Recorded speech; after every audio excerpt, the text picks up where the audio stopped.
Hi, welcome to CowboyStudio and our instructional video series. Today we want to show you one of our new stabilizers.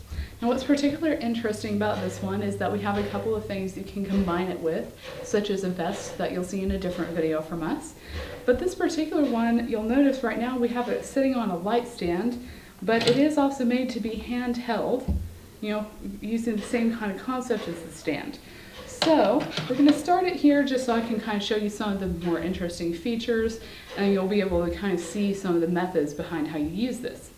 Now you'll notice when you get this, it has a pretty long base plate. Part of that is so that you can make a lot of minute adjustments when you first put your camera on it.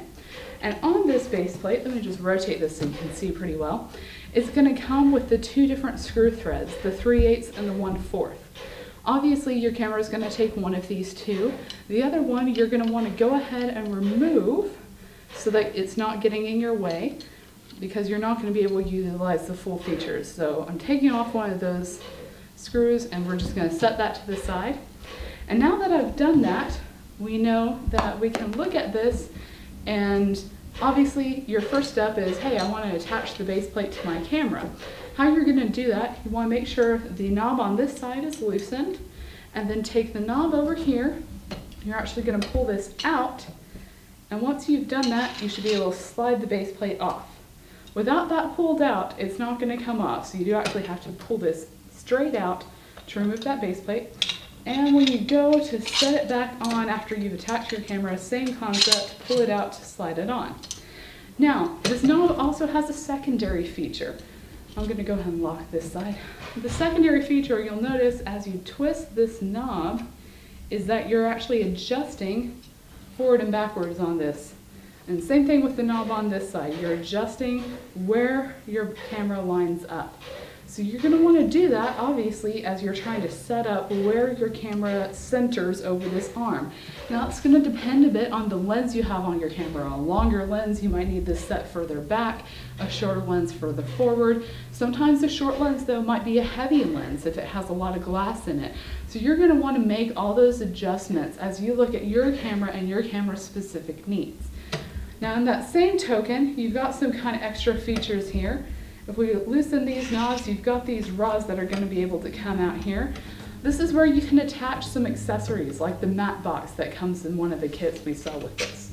So when you have these all the way out, you're able to attach those, or you can completely remove the rods or leave them like they were when they came in, pulled back. But remember, since this is a steady arm, a stabilizing agent, it's based on weight, every time you remove something or change something on it, you need to readjust so that you have the right stabilization for your camera and your setup.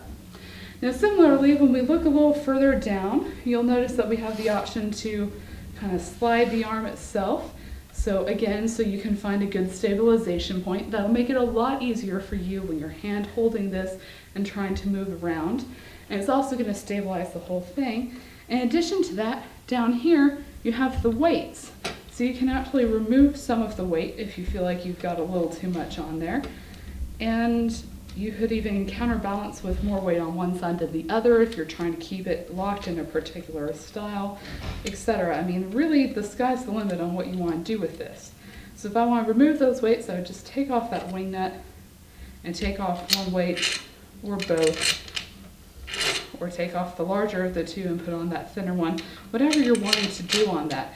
Again, because it's going to be unique to your camera, it's very important that you remember the same techniques are not going to work for every camera. So when I'm sitting here leaving all these weights on, that might not work with your camera.